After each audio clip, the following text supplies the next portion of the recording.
Smart Drivers, Rick with Smart Drive Test, talking to you today about the instrument panel on the vehicle. This is for new drivers working towards getting their license and starting driving. Now, just before we get started here, if you're working towards a license or starting a career as a truck or bus driver, lots of great information here on the channel. Make sure you hit that subscribe button to get first notice to all of the new videos as they come out.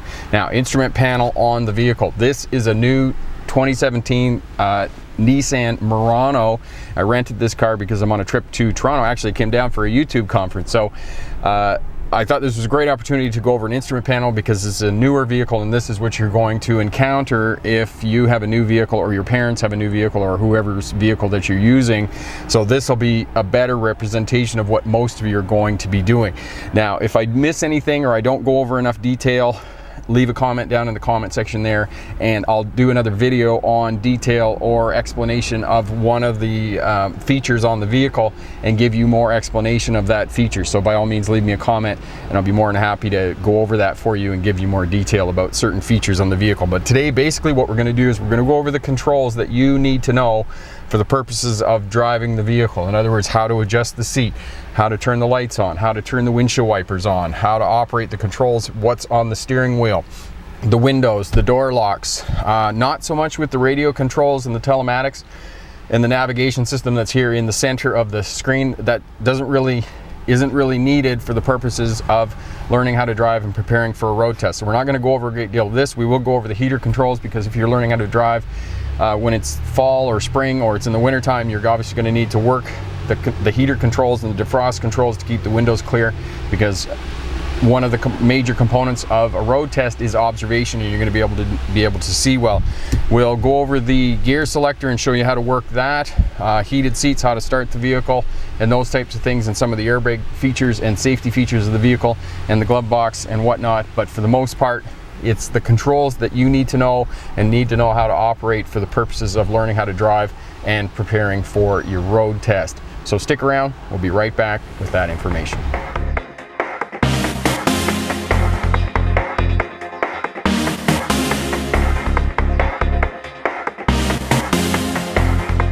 Hi there, Smart Drivers, welcome back. Rick with Smart Drive Test, talking to you today about the control panel and the features that you need to know for the purposes of learning how to drive and to prepare for a road test in a vehicle. As I said at the beginning here, I am in Ontario at my mom's visiting. I rented a car. It's a 2017 Nissan Murano.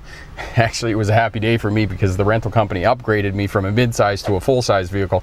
So this is a full-size SUV, and it's a brand new vehicle. It's got all of the telematics and new controls and features, intelligent key fob. You know, it's keyless entry, as most of the new vehicles are. They don't have keys. You know, one of the cons that I would say is they really need a specific place to set the key, because in the old cars that actually have keys and you have to turn the key in the ignition, the key goes somewhere. Whereas in the newer cars, the keys don't go somewhere, and unfortunately the key fob is someplace easy to lose. So the first thing we're going to start with, we'll start with the driver's door and the controls that are on the door. They're fairly straightforward. Most new vehicles are going to have electric windows, and there'll be a switch for right and left mirror. So you just move the switch to the right or to the left, whichever mirror you want to adjust, and then it's a four-way control that will adjust the mirror up, down, left, right. And again, I'll leave a video up here for you for the 8 steps that you need to adjust a new vehicle when you get into a new vehicle, how to set it up for you so you're comfortable to drive. And I'll leave a card up here in the corner, so make sure you check that out for learning how to drive. Just turn the key to the off position here because it's beeping at me as they do on a regular occasion. So you've got the power mirror control, you've got the door lock on the door here, which most of the time it's power. It's going to work off the key fob, and it's just the lock and unlock symbol on the key fob will lock and unlock the door. So most of the time you're not going to work this. As well, on these newer vehicles, as soon as you get over 10 kilometers an hour or 20 kilometers an hour, the doors will lock automatically, and there's a couple reasons for that. One is to keep thieves out, and the other reason is that if you can keep the doors closed in the event of a rollover, it maintains the integrity of the vehicle. In other words, the vehicle is stronger with the doors closed than when they're open if the vehicle is rolling over, and it's going to better protect you in the event of a crash. You can lock out the window controls so the windows don't go up and down. This is for the rear. If you've got kids in the back, they can't have the windows going up and down, so you can lock that out with that control. all 4 windows. So on the driver's side, you'll be able to roll up and roll down all 4 windows on the driver's side. And the one other feature on this, and most newer vehicles will have this, is it has seat adjustment presets. So what you can do is adjust the seat to your liking, and there's 3 controls on the side. This is an electric seat, so there's back, forward, tilt, up and down. So the seat will tilt up and down like this, and then the back will go back and forward. And then there's a lumbar support on this seat as well, which is a piece on the back of the seat that comes out and supports the lower back if you've got lower back pain. So you can set all that up, and then you can have presets for 2 separate drivers. So after you get it all set up, you push the button and it'll automatically preset for that person. If you need more information about that, you can do that in the owner's manual. Will have more information about that. That's what I was trying to say. So I got distracted there because when I hit the button, the seat started moving on me. The next one is the the headlights. So you've got off, auto, the lights will come on automatically because there's a photo sensor in the headlights. And so you turn it to auto and you can just leave it and the lights will go on and off by themselves. You have the park lights. So if you're sitting somewhere and you're parked, the 2 orange lights on the front and the tail lights will be on, the parking lights on the back. So that's your parking lights and then full lights. And that's how you work that. There's another switch on here for the fog lights on the front, and that's separate, that's inside. And then once you have the headlights on, you have high beams, you push it away from you and then pull it back, high beams, low beams. And at night you need high beams, low beams. Now the other thing you can do is you can flash the high beams. You just pull it towards you and you can flash the high beams. And that's good for talking for other vehicles if you want to move them back into those types of things, trucks and whatnot. So that's another video. So that's the headlights. On the other side of the steering wheel, and it will vary, these will be on different sides of the steering wheel depending on whether you're in Europe or whether you're in North America. The other thing on the headlight switch is the signals. It's down is left and up is right. So that way for the right, down is to the left on this vehicle. And then on the other side you have another switch. You have this for the rear and forward front windshield wipers. The outside of this switch specifically is intermittent. So once in a while it goes on, and then on is full on for the rear windshield wiper on the back. And then you pull it towards you to spray windshield washer fluid on the back. You push it away from you to spray windshield washer on the front, and then the front has the same off, intermittent, low, and a high setting. And you simply just, instead of turning this for the windshield wipers on the front, you push it down for intermittent, twice down is on low, and then all the way down is high. And of course you'd better be raining pretty hard if you're going to need it on a high. Most of the time you're not going to need it on a high. All newer vehicles are going to have a tachometer. The tachometer indicates revolutions per minute of the motor. It's how fast you're actually revving the motor. So it's in 1, 2, 3, 4, and all of that is times 1,000. So it's 1,000, 2,000, 3,000, 4,000. Now all tachometers are going to have a red line on them.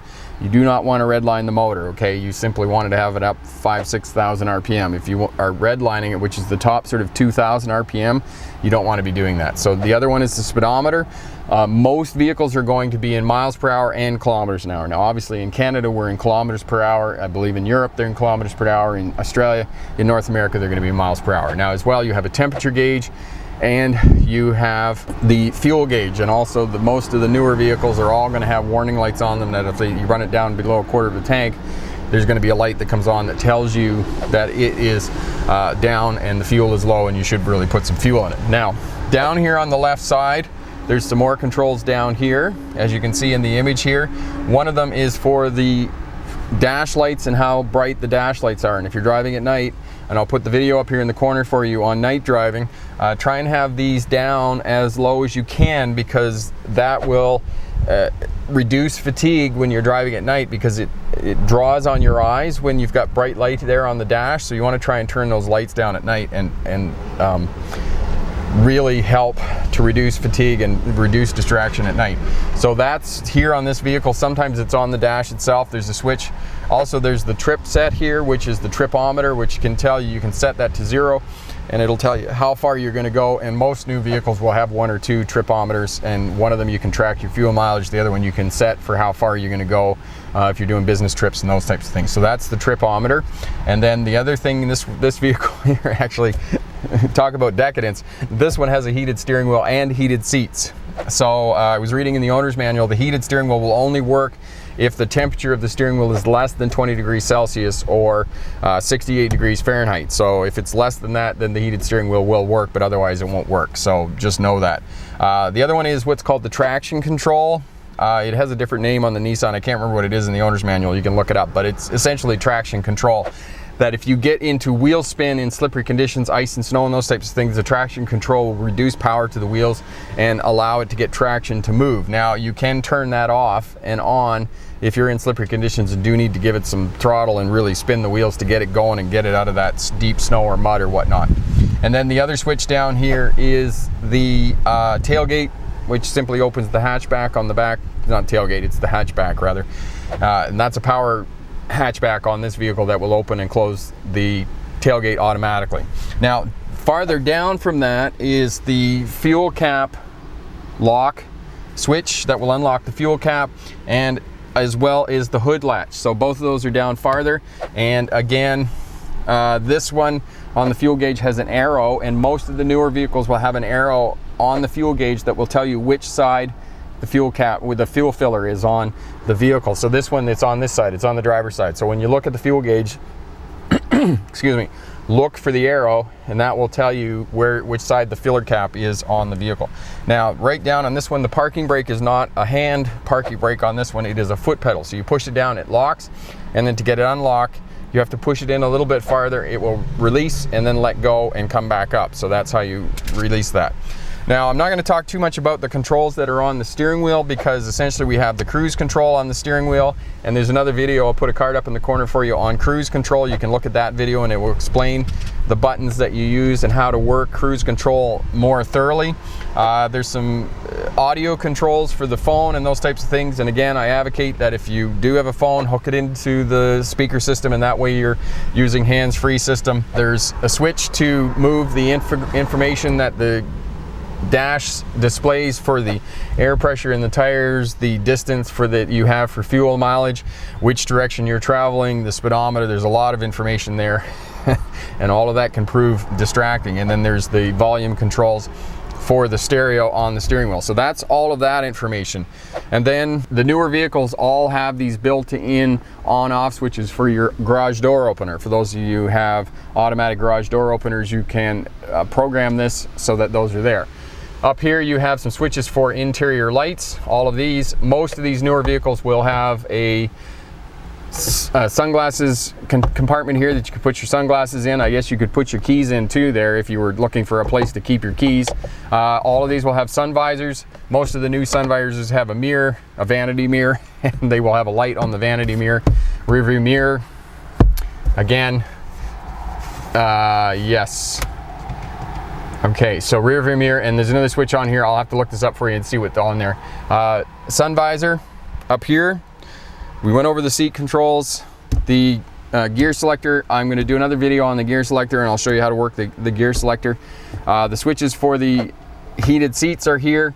As well, if there's nobody sitting in the passenger seat on this vehicle, it will detect that, and the light will come on here telling you that the passenger airbag has been deactivated because there's nobody in the seat. If there's nobody in the seat, the airbag on the passenger side doesn't have to deploy. So that's why that will come on. As soon as somebody sits in the seat and there's a certain amount of weight, the airbag will deploy. The other reason that they have that is because there has to be a certain amount of pressure on the seat. In other words, if there's a child sitting on the seat, the airbag will not deploy on the passenger side. So the person has to be of a certain size and a certain weight before the airbag on the passenger side will deploy, and that is the reason for that. Now, the other piece on this is, I'll just turn the key to the on position here. So on, off, and you have the controls for the heat and defrost, and essentially what you have is you have a forward and a rear defrost on here. Increase the fan on, off, and you can push auto as well, and you can have recycle or fresh air coming through the cabin. If you're working in the winter time or you just need it to heat up more quickly, one of the things you do is push the recycle button, and that will recycle the air in the cabin and it will heat up faster. So that's one of the ways that you can do that. The other way that you can get the cabin to defrost more quickly or get moisture off the windshield is to turn the air conditioning on while you have the defrost on. That will draw the moisture out of the air with the air conditioning system. So that's the other way you can do that. And if you want to see the video on cold starts here, that will explain that in more detail. I'll put a card up here for you in the corner. Now when you start the vehicle up, as I said, it has an entrance key fob. If you want to start the vehicle up, I'll just turn this off for a second. If you push the start button once and you don't have your foot on the brake pedal, it will go to accessory. So if I push that, it will go to accessory and you can sit and play the radio and those types of things. Now if I push it again, it'll go to the on position. When it goes to the on position, all the signal lights and warning lights, it does a systems check in the system and everything comes on so that you can hear the defroster and those types of things are on now. I'll just turn that off. And the third time I push it, it'll go off. Now, if I want to start the vehicle with the keyless entry or the keyless ignition, I have to put my foot on the brake pedal. As soon as I put my foot on the brake pedal and I push the button, now it'll start the engine. So now it started the engine.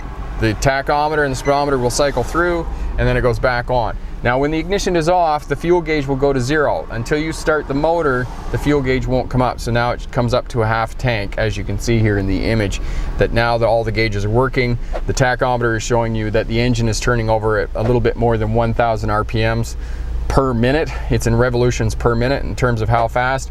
The temperature gauge and those types of things, and all of the warning lights have gone out. So the only thing that's on now is the parking brake sign and the seatbelt sign, and there's another warning light on here, and I'll have to look that warning light up for you to tell you what that is.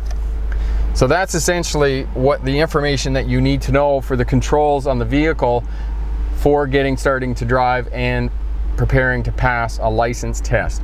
And those are the main controls that you need to know. Now telematics and those types of things, all of that stuff you can look up in the owner's manual, but if you want, I can do another video on telematics.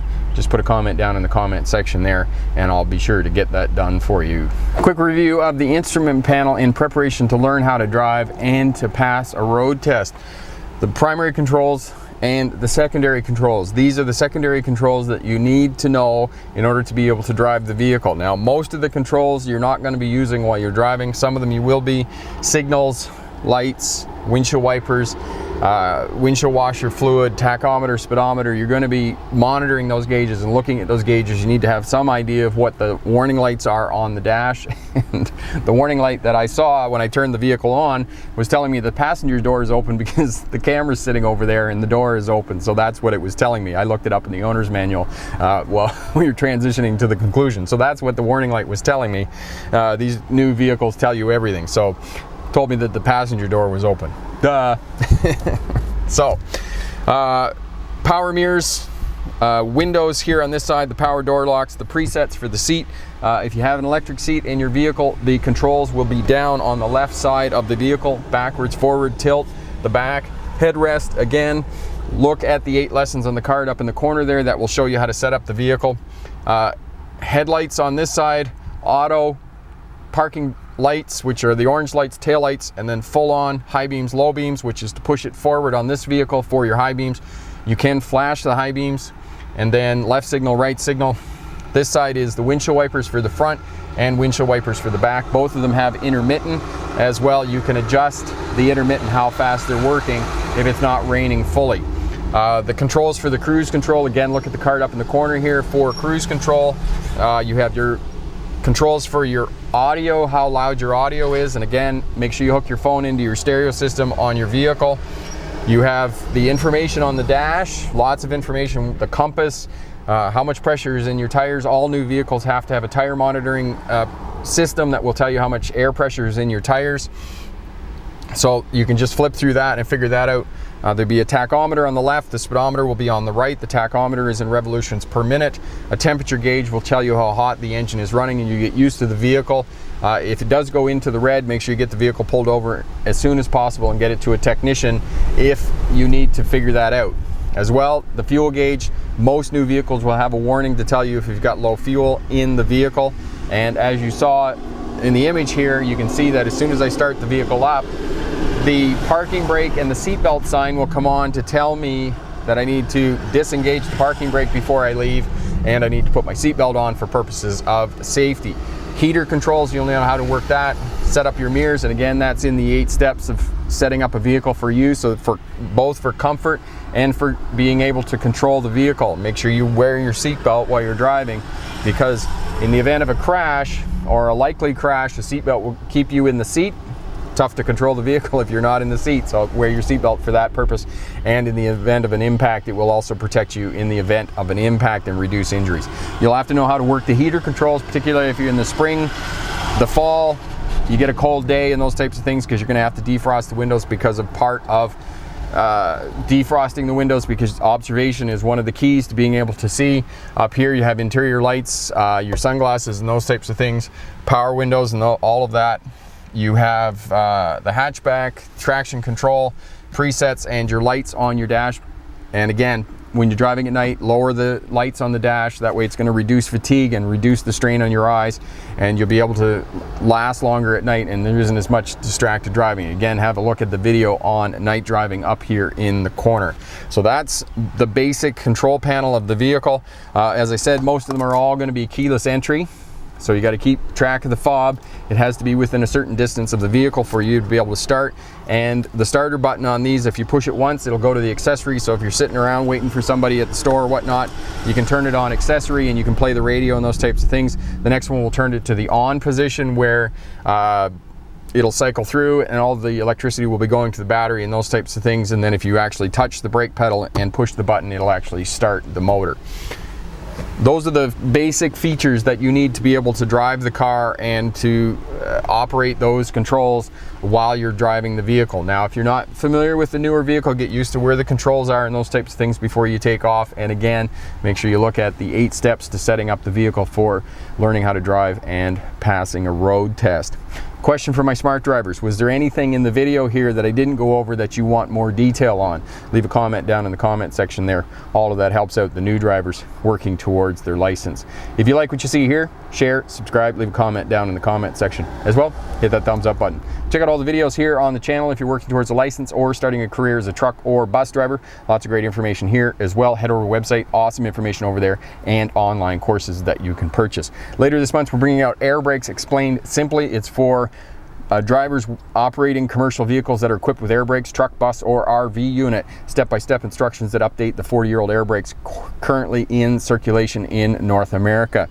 As well, there's no less than 100 CDL questions, multiple choice questions that you will be asked on a CDL exam. So look for that later this month. I'm Rick with Smart Drive Test. Thanks very much for watching. Good luck on your road test. And remember, pick the best answer, not necessarily the right answer. Have a great day. Bye now.